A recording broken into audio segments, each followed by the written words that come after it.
Welcome, everyone. Thank you for joining us today on #NoLimits. I'm your host, Shelly Keno. #NoLimits is about people that society puts limits on, but who have faced those limits and busted through them. Ophelia said in Hamlet, "We know who we are, but not what we may be." I believe this to be true and that there is no better example of this than the caterpillar turning into the butterfly.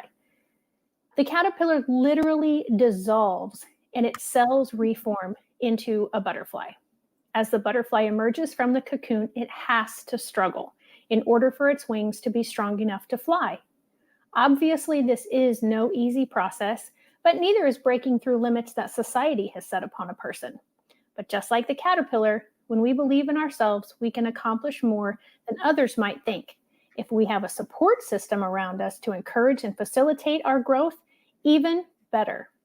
One area where I have seen societal and educational limits is on children who are cognitively impaired or are visually impaired. And that brings me to my guest today, my friend Lisa Shaw. Lisa is a mom, wife, entrepreneur, fellow master IEP coach, fellow escape room escapee, and works in the corporate world. Do you sleep, Lisa? Just a little bit. Just a little bit. Well, thank you for joining me today and agreeing to be on with us. So tell us a little bit about yourself. Sorry, I'm looking off to the side to make sure that we're live and things are working like they're supposed to be. Yeah, no problem. So tell us about you. Well, I will start out, since you kind of threw out that olive leaf about vision impairment. I was born with a very rare eye impairment where I don't have an iris. I was born with significant cataracts. So due to all of those complications, I actually am considered legally blind. I don't have any peripheral vision. I don't have any clear vision. The limited amount of vision that I have is a really teeny tiny pinpoint of me looking forward, and even that is completely really fogged over and distorted of what I see versus a neurotypical person like yourself, Shelly, due to the cataracts. And so from the first day I was born, I've always had challenges to be able to adapt to the world that everyone else knows of. And so that has led me through this lifelong journey to understand the special needs education and the profound need that is out there for the special needs community to ensure that we provide the right supports and services for we all can live a fulfilled life. And I feel that myself can be a beacon of hope the way I have led my own life, that there is unlimited potential in everyone. And then it kind of reinforced it when we had our first son, and with him being diagnosed with autism and severe anxiety and ADHD, that just elevated my passion even more for the special needs community to help them. I did not know that about your son. So in our talk today, if at any point you want to bring in any limits that maybe society has set upon him that he has busted through, I would be happy to include that. That's what this is all about, is that without even realizing it, a lot of times people put limits on themselves as well as on other people. And I love to talk about how we're breaking those limits and how we are pushing those limits out of the way, or maybe making them further down the road of, okay, yeah, everybody hits a limit at some point, but it's usually, or it doesn't have to be as close as a lot of people want to set that limit. Mm-hmm. So I did not know that about your son. So that's exciting. So as I mentioned at the beginning, Lisa and I met through the Master IEP Coach program. And when I first met you and I bet you hear this a lot, I had no idea that you were legally blind. Um, and I don't know that I would have treated you differently if I had known. And now that I do know, I don't think I treat you differently than I had when I first met you. Mhm. Um, is that a typical response that you get from people? It actually is, because I'll hear those responses followed by, you do everything normally like I even do. Hmm. And I think there's an advantage that I was born with my sight impairment versus people that, after they have had normal vision and then they lose it later on in life, it is a much harder struggle for them to adapt to those new limitations that they have after they had full eyesight with full independence. Um, I don't know anything different. So Hmm. I've always lived my life with knowing I had to adapt. But I also lived my life, and this was helped to be instilled by my parents that, and it's a fine balancing act of my parent. I always knew I had a disability with my vision, but my parents always focused on what my abilities were, not what my disabilities were. And I think me working in the special needs community, lots of times the parents shame their child, potentially, or the child, perceives that there's shame to have a disability, um, that can limit a child's, because they're going, well, I have a disability. Right. I'm not going to push myself. And lots of times the child doesn't even, um, so they use that as an excuse, their Hmm. disability to not push themselves. Versus my parents always use my disability as you have it, but you have so many more abilities, Lisa. And if you want to achieve a dream or a goal, there is no reason you can't. You may need to be creative and think outside of the box to figure out how to achieve that dream and that goal. But there's nowhere written that you can't achieve it. And that is the reason why I am so big into strength based um, thinking about a disability, because there is totally unlimited possibilities. And the things that I have accomplished, even extracurricular activities, people are marveled by what I can do. But I strive to enjoy life and have a fulfilled life. So that's why I make sure I achieve my goals however I need to.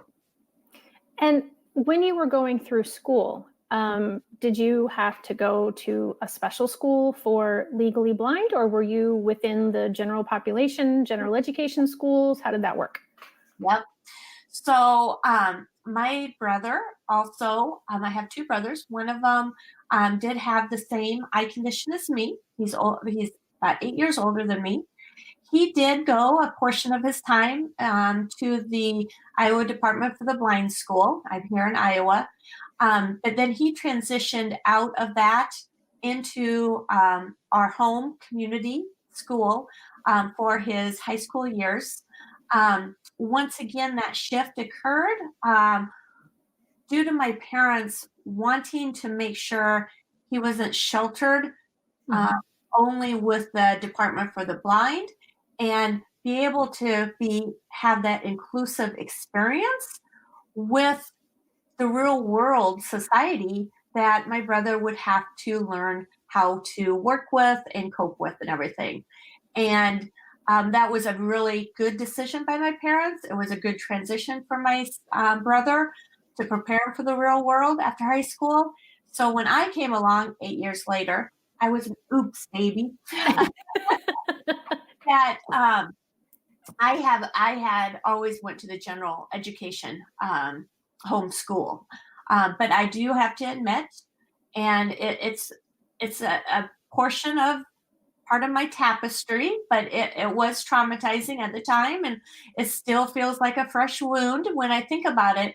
But I did have instances, three specific ones. I could recite where I was, what was said, what the teacher was wearing, where three different teachers actually did tell me that because I was blind, I was too stupid to learn, and those are the words that they said.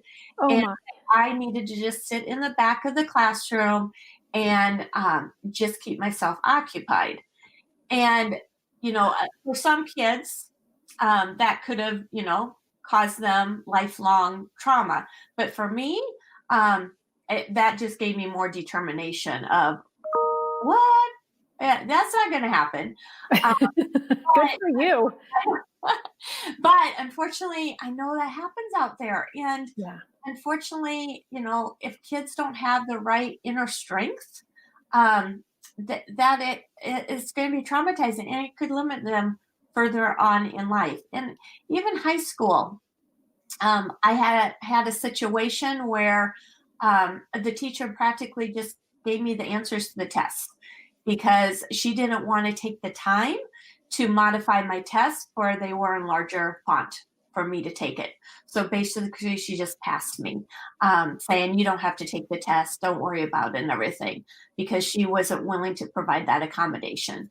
So there's been challenges, but it has taught me how to collaborate more with people and build that relationship, or people respect me and know what my abilities are.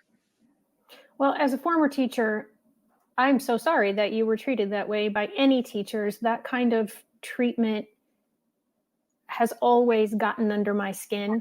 I know. And I hope that, because it sounds like you said there were a few instances. So hopefully that meant that you had much better teachers or even just better, maybe not much better, but that thankfully they weren't all that way.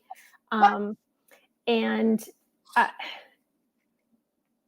one of the other reasons that I'm doing this is to try to bring awareness to our educators, because I've heard comments along that type of thinking where, I don't want to deal with you. I don't know how to deal with you. I can't deal with you. Or they make assumptions about intelligence. I'm not sure how being blind and being able to do schoolwork are connected.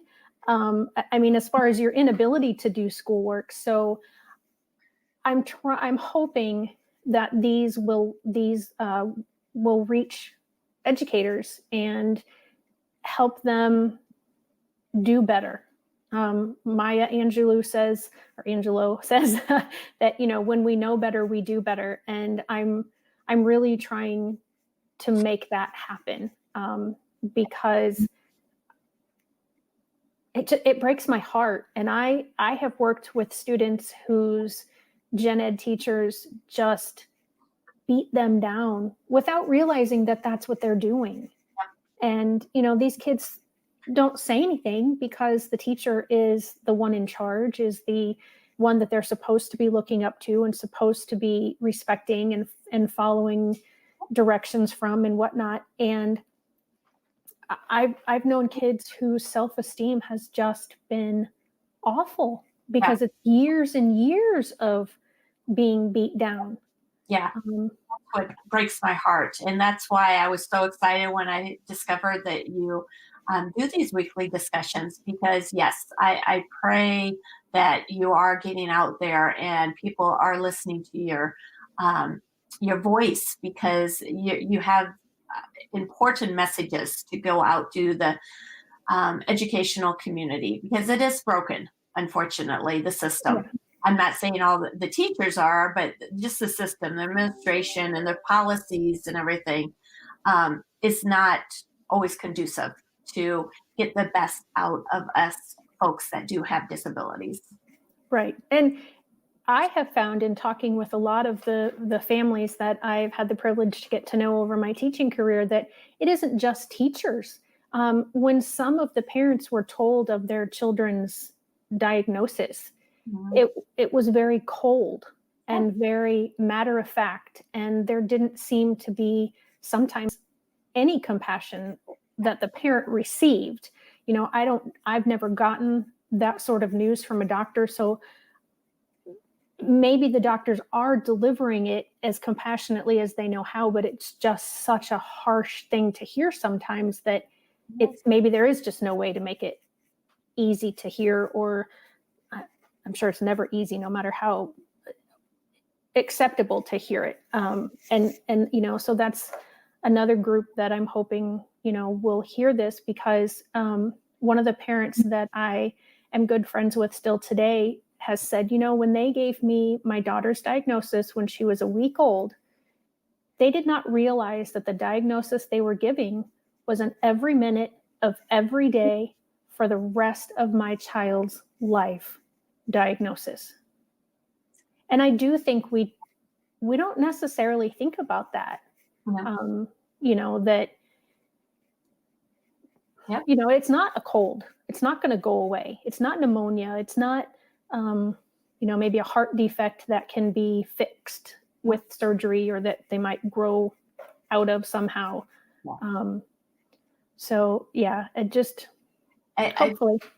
I hope you reach that audience too. And I do feel like the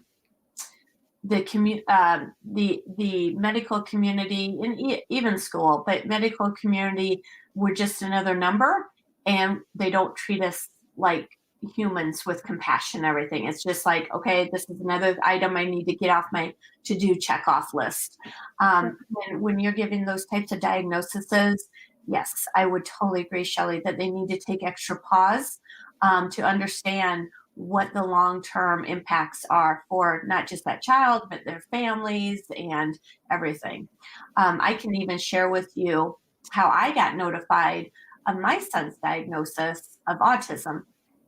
And we actually did not get diagnosed until 10 years. He was 10 years old. It was not due to me and my husband not trying. We had went to specialist after specialist because we had a lot of behavioral issues. I didn't know at the time, but we had tons of sensory issues, which then were triggers to behavior issues. But we had went to the ENT. We went to a sleep doctor because he would never sleep at night. First 10 years of his life, I don't think he slept any more than an hour each night. Which means I was also sleep deprived. So that didn't help. Exactly. Yeah. But we finally got a diagnosis of ADHD at age 8. I knew that they were just giving me a diagnosis just to help shut me up. But I knew motherly instincts that still wasn't the right diagnosis. Finally, at age 10, when he got kicked out of school again due to excessive behaviors, I took him to our psychiatrist, and I basically stayed in the office and demanded that I would not leave until he got tested for more things and I had some answers. So they actually did test him that afternoon. It helps to be sometimes a grizzly bear. Mama bear has to come out. I mean, it just happens. But when I do, people know it. Yeah.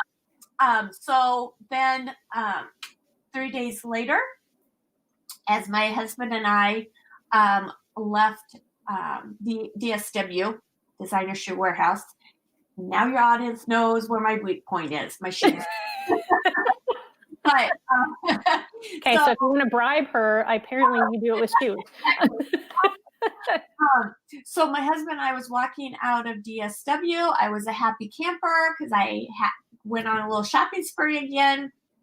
My husband was probably depressed because he was seeing all the signs on the credit cards the next monthly bill. And we get a phone call. It's from the doctor's office, and it was actually the nurse saying, we have your child's diagnosis or results back. It appears he has PDD and OS. First of all, what the hell was that? I don't even. Right. And so I said, and that is, and she says, oh, it's a form of autism. If you'd like to hear more information about this, feel free to call back our office to get an appointment. Clink. That's all I got.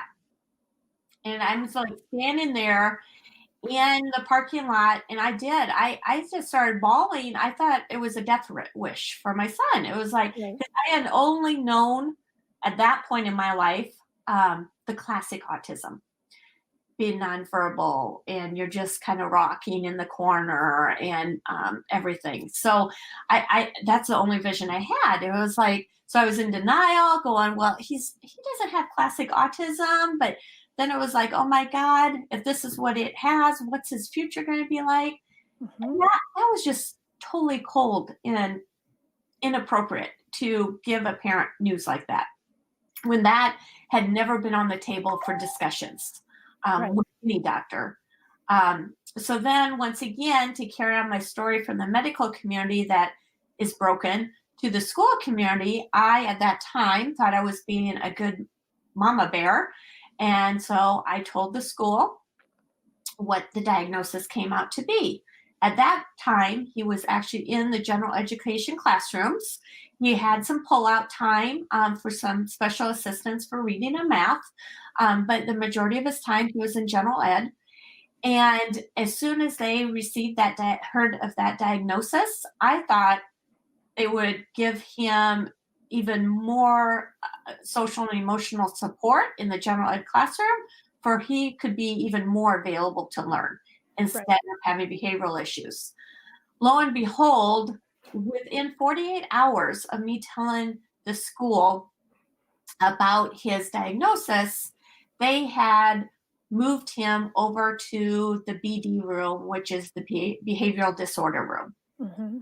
And it took me forever until we changed extra school districts to get him out of that room. And since he already had behaviors due to sensory issues and everything, uh, life even got worse for us in the behavioral disorder room, because he mimicked the other behaviors he was seeing.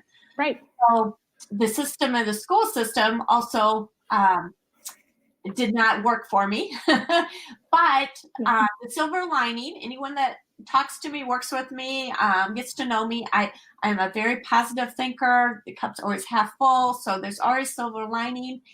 But that was the movement, my passion, that ignited me to become a master IEP coach, because I didn't want any other family to be out there struggling like I did for that first 10 years of my son's life, of not knowing how to support him at the school, and making sure that every child that has an IEP or a 504 plan does get those appropriate supports and services, and not have that false sense of security that the school is having your son or daughter's best interest in mind, because they don't, unfortunately, necessarily would have their best interest in mind if you don't know Right. what you're asking for or looking for.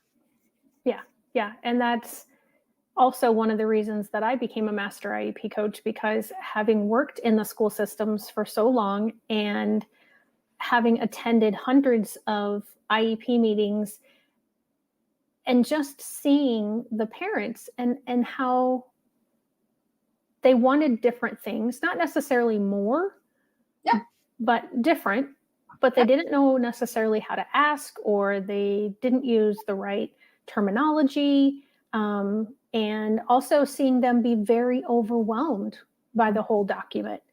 And speaking of, getting a diagnosis like your son's over the phone, um, you had an inkling that something else was happening. And so I feel, probably were a little buffered already, but it's a different feeling, I think, to think that there is something, and to be told that And there is something. And I feel like we do that in the education system frequently, because parents will come in and ask for their child to be evaluated for special education because they're seeing something, whatever. And so they go through the evaluation process, and then we sit at this meeting, and for the first time ever, their suspicions are verified. And it's one thing when you suspect something, but and it's just blurted out. Oh, your child has a learning disability. Oh, your child has ADHD, that are, well, and sometimes we don't know that it's ADHD, but your child has a lot of behaviors that keeps them distracted and unable to focus, and da da da, whatever, because as a school, we can't give a medical diagnosis such as that, but it's the same thing. They get that just that like smack in the face, I guess, is. It is. That's a good way to describe it, Shelley. Yep. And, and I've seen those. I've been in those meetings, and I've known families who have had those meetings. I had one family that she was told, and this was, gosh, her son is 35 now. So this was 20-ish years ago, I think 25, when they still used the word retarded. And she was sitting in a meeting, and that had never been said to her. Her child had lots of behavior issues, had some academic issues, but they always thought it was because of the behaviors, and he wasn't in class long enough to get the academics. And then all of a sudden at 10, I think it was, she was sitting in this meeting, and she said, well, or the people there said, well, because your child has da da da da da, and he's mentally retarded, and da da da da da, and they just kept going. And she was like, what did you just? And I mean, she was like, I had the wind knocked out of me. I had never heard that. Just coming over you. Yep. Yeah. So yeah, I mean, everybody has to get better. Whether that's the school districts, the medical professionals. I know too many stories that that has happened, and I'm sure that it's, or at least I hope it's not the majority. I hope it is a small minority, but even that small minority, we need to do better. We have a question for you. Oh. Says, how do you use... Kelly, we were talking so much. Okay. That's okay. Remember, I have you for a really long time today. So we've already been talking for 26 minutes, almost 27 minutes. So it says, how do you use the limits society places on you for bettering yourself or putting yourself in a box?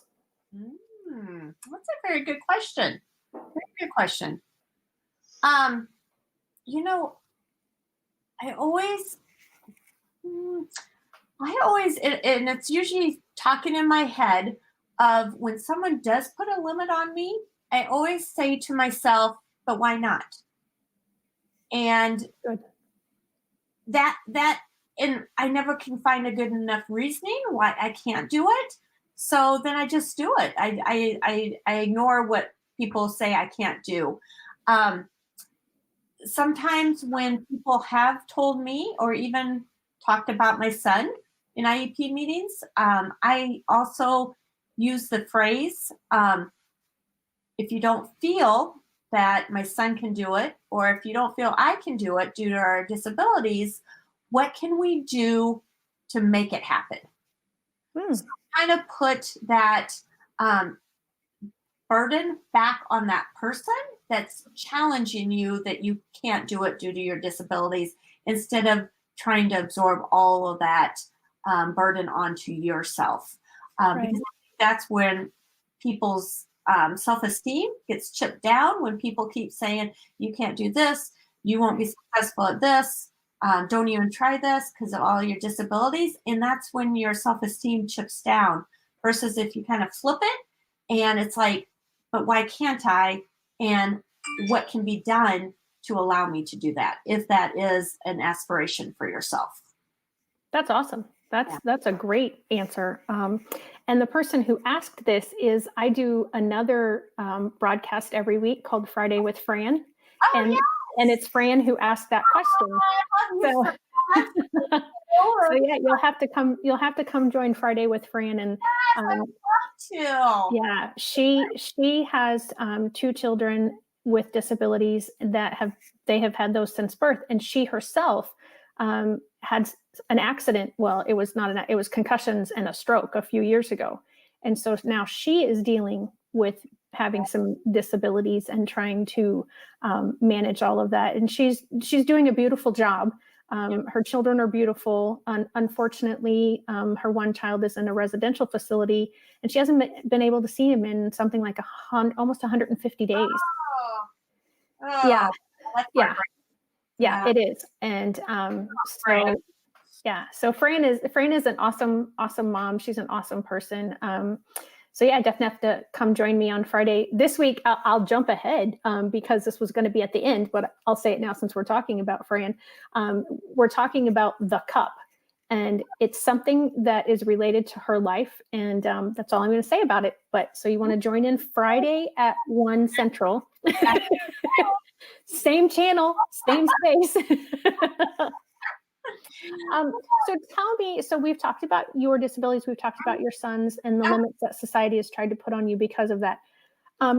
You became a master IEP coach, but you also have Mosaic Haven, which I think you had before you became a master IEP coach. I did. Tell us about Mosaic Haven. Okay. Mosaic Haven came about really when my son, that age 10 scenario played out that I spoke about earlier, where I finally got our son in a good spot, educationally wise. And us at home, we were working better as a unit. We finally understood what our son's needs were and how we could effectively support him. So we had an enjoyable family atmosphere here, because for a while there it was very volatile due to his behaviors. And during those darkest days when we were dealing with behaviors, not understanding his diagnosis or anything, I had numerous meltdowns, locking myself in the bathroom, crying it out each day and every day, and then picking myself up and brushing myself off and moving forward to the next day. But during those times, I would tell my husband over and over again that this is not right. No family should be suffering the way we are. And when I finally get our family to a good spot, I want to be able to give back to the special needs community and help them get the resources that they need and the supports that they need, for they're not following the same journey as we have. And so when I got our family in a good spot, my husband, called me out on that, going, "Hey, you remember how many times you were on that bathroom floor crying and you were saying that?"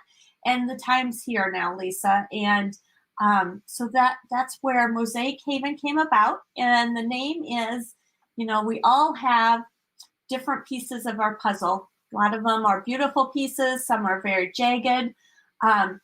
But Mosaic, if you bring all the pieces together, they create a beautiful mosaic masterpiece in a very safe haven with my business, because I get it. I've lived it personally myself. I've now also lived it with my son's disability. So I understand the system. I understand the struggles of families. And I have that extra compassion because of the different roles I've played. And so why I started Mosaic Haven is really to be a resource to families, to allow them to know where they could get help throughout the community, giving them behavioral strategies that I learned the hard way through different family therapies we went through with our son and everything. And to get a lot of questions, it started kind of organically. The family's questions were starting to be more about school and IEPs.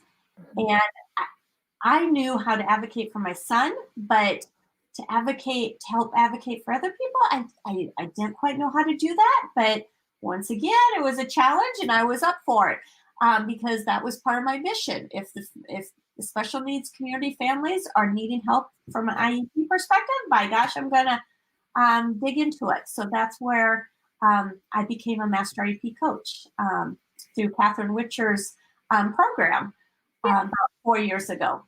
And part of Mosaic Haven now, I'm a master IEP coach there. And really my niche, it's evolved. As you know, Shelley, our mentor, Catherine Witcher, always says, figure out what your specialty is and everything for your business. And so my big specialty is making sure that our children that has an IEP 504 gets prepared for the real world, gets future ready. not ready based on the 1980s, how life looked like, but now for, 2021 and beyond. And that future readiness does not happen between 14 and 21.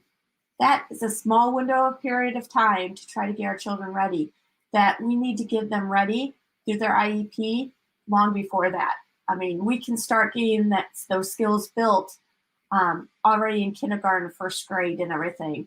And so part of my business is a future ready program where it is primarily focused of specialized programming for ages 14 to 21 to get them prepared for the real world. And so it's called Future Ready Program. And the 4 pillars that we really focus on is that money management, independent living skills, job readiness skills, and social communication / self-advocacy. And those 4 pillars are touched upon in school, Right. but not adequately, not to the detail and in depth that these kids really need to be successful in life after high school. And so I always tell people, Mosaic Haven, we're bridging that gap of what currently exists out there and has existed to where these kids really need to be prepared. And I'm bridging that gap to make sure they are prepared, because they're not, fortunately, a significant amount of these kids are not prepared for the real world after high school based on what they're getting from school. And then with COVID-19 challenges on top of that, they're really, underdogs now of getting ready for life after high school. So I'm bridging that gap with customized programming. And you just had what you call your camp, right? Yes, we just tell us a little bit about that and what that is, and if any. Now, I presume that it's only for people in your area, or can anyone from around the country come? Yes, actually, each community brings us into their community. Contacts. Okay. We customize the curriculum, and we go to their community, and we execute upon it. So it's because why we go to that community, for we can make it real life for them, for we're giving them the resources that's within their own community. It's not theory-based, it's practical, hands-on, interactive approach for our programs. So right now we're going any place throughout the state of Iowa, and we're already starting to get conversations started with people out of state for us to come to their communities. And basically it is where we have a simulated apartment where they're simulating independent living. So they're learning how to do the dishwasher, how to look at expiration dates on food, where to store the food, budgeting of their food and meal planning, or even the laundry. They're actually doing laundry. They're actually having to clean and maintain their home, down to learning how to change the light bulb in a lamp safely, understand what to do if the toilet plugs and things like that. We also— Can I enroll my daughter? She'll be 21 in November. No, she knows those things. I'm just kidding. But I mean, that sounds like a fabulous program. And like you said, it is touched upon in school, but for the gen ed population, it's not enough. No. And it's most definitely not enough for the special education population. So I'm serious, not for my daughter, but I'm seriously going to pass your information along to our local high schools, because we have a couple in our area that have life skills programs at our high school level. I don't know if they go as in depth as what you're talking about. So that would be, I'd love to have you come see me in Southern Illinois. And our community, the special needs community, the best way for them to learn and accelerate that learning and engagement is to have it hands-on and as real as possible. Them doing worksheets and everything they don't get it as much. All the puzzle pieces don't fit together. And along with that, yeah, we have a simulated apartment, but we actually go out into the community. So they learn how to use the local transportation, the bus service, or even how to safely use Uber and Lyft if they need to. So they're actually, calling and making sure that they can make their transportation arrangements. We're actually going into businesses, and we don't just tour the business, but I develop relationships with the local businesses where we go in and we actually hands-on assist them that day. So they get that job experience in the cash register or in the back room to stock shelves, different things, so they have that hands-on experience to understand. I can assess where they are on job skills, for we know what skills that they need to continue to work on. But they also get to figure out what kind of, maybe they like retail better than manufacturing and things like that. And then we always have interviews. We actually do a reverse job interviews where the kids all sit at a table and employers come in and they go around to all the tables with the kids, interview them. We've already prepped the kids with their resumes and everything. And where possible, that they are able to get internships through that process. Nice. Where the employer goes, you know what, I think you might be a good fit. We'd love for you to come in and do some internships and everything. So, and that's then fabulous. And the big thing is budgeting and financial literacy, where we actually have a game of life where throughout the entire camp, where they actually have a credit card, they learn how to write their checks, do their balancing, and they always spin a wheel at least twice a day to have that whammy of unexpected expenses that you might get throughout the month versus the budgeting of your typical right thing. Yep. That is so awesome and so amazing. And so this camp is what, a week long, or is it? It's typically about 4 weeks long. 4 weeks long. Okay. 4 weeks.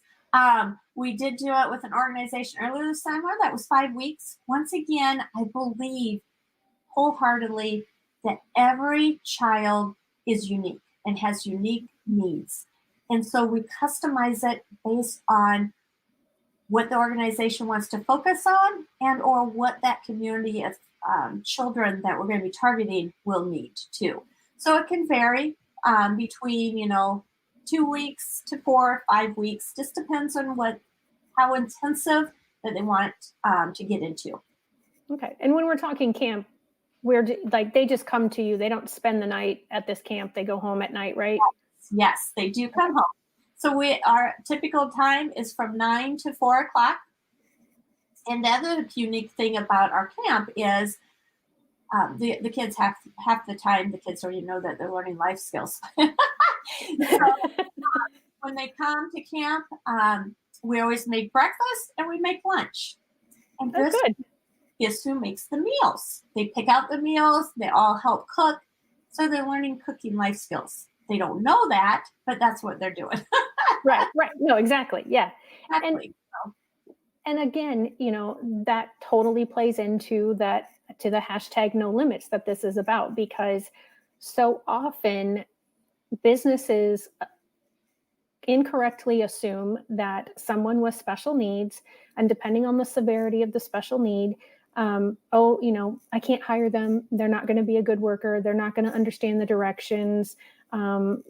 They're not going to show up on time. They're not going to understand, whatever all the things are that limit society from delving into this great population.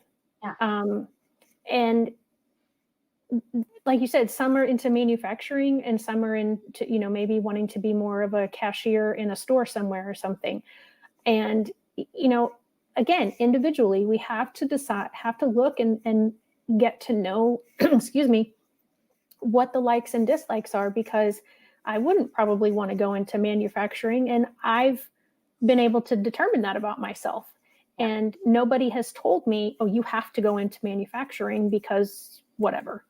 And so this kind of program is really exciting for me to hear about. And I'm so excited as well that you're hoping to branch out, and I can see little Mosaic Haven and future ready camps all over the country. Said that wrong, Shelley. I hope. No, you will. Okay. You will. I'm sorry. I'm so looking forward to when I see future camps all across the country, because then I can go, I know the founder, and I knew her when she first started this. And the program is so much more than what the students gain, because with my partnerships and the community, I'm providing them, the employers, the community, with self-awareness and acceptance, with that additional knowledge that they're having by interacting with these kids. But also all the information that we collect during the camp is also packaged up and provided to the parents. So they actually, and you'll love this, Shelley, they actually have data that they can use to be able to self-advocate for their children at the IEP table even better, because they have all of this information to know what they can do, what some of the areas of challenges might be, to get that IEP, those goals designed in such a way that they could continue progress of those skills throughout the school year before I see them again the next time in the next camp. That's so awesome. And for an ongoing continuum of learning. Yeah. And Lisa knows that I'm a nerd. I love to look at data, and I love to have that data and say, okay, well, according to the data, this is happening or this isn't happening. And data drives the present levels of performance, and that's what drives the goals and objectives to an IEP. Absolutely. And so for anyone who is watching this and doesn't know, the IEP is the Individualized Education Program that helps guide the specially designed instruction in public schools for special education. And so it's all connected. And so often we get a lot of data that isn't data. It's, well, I think that they do this, 7 out of 10 times, or they're just never on task, or, and those aren't good enough. Crazy. Yeah. Exactly. So, yeah. So if you happen to need a master IEP coach who loves looking at all the data, as well as, knows all the stuff about the IEP, that's me. If you are looking for an IEP coach who can help your child transition and be future ready, that would be Lisa. So I have one last question, and then we're going to have to wrap up. Okay. Do I understand correctly that you also, as well as all this other stuff that you do with Mosaic Haven and the camp, you also work for a corporation? I do. That has been my full-time job all of my career. But now with the Mosaic Haven and how everything is just exploding with my business on Mosaic Haven, the plan is very soon, Shelley, that there will be an end date for that corporate world, that I'm going to be able to do this full time. And I'm so excited for that, because That's awesome. Put more energy into Mosaic Haven and everything. So awesome. And I would love to talk more about that. I just do want to cap this, because we are coming up to that hour time limit. But I presume that there were probably some people, as you were growing up, grade school, high school, college, that because you're legally blind said you're never going to have a job, let alone, you have my own business. You have your own business, but you have a high ranking position in the corporate world in your business, right? I do. So, again, just breaking through those limits and not accepting them. Yeah. When I look, because I came from a small community when I went to school, and so I only had a class of 47. I know, sounds small. No, not for the area I'm in. But When I look back at where most of those folks are now compared to where I'm at, most of them stayed around this are my small hometown, um, and they didn't really make that much of themselves. And then I look at myself, and it's like, so I'm a perfect example that there is no limits. There really is Amen. not. So Amen. Yes, absolutely. Well, I am so glad that you joined me today, and I'm so happy that you're part of the hashtag No Limits group. You can follow Lisa on Instagram yep, and Facebook, yep, anywhere else. nope, Okay. And they would look for you under Mosaic Haven, right? yep, that is All correct. right. All right. So Talking to you again, Shelley. yeah. So if you like this video, please hit the like button and leave a comment. If you're watching on YouTube and you like the video, please give it a thumbs up and subscribe to the channel. Join me here on Friday, as I talked about earlier when we mentioned Fran, that we're going to be discussing the cup. Next week on No Limits, I will be interviewing Katie and Rachel. Rachel has Wolf-Hirschhorn syndrome. And I had to say that slowly because otherwise I was going to mess it up. It is a genetic disorder. So join us to learn all about it and how Rachel is busting through limits that have been put on her because of having that. This is Shelley Kino with Lisa Shaw, and together we are making the world better for all, one IEP or one person at a time. Thanks, everyone.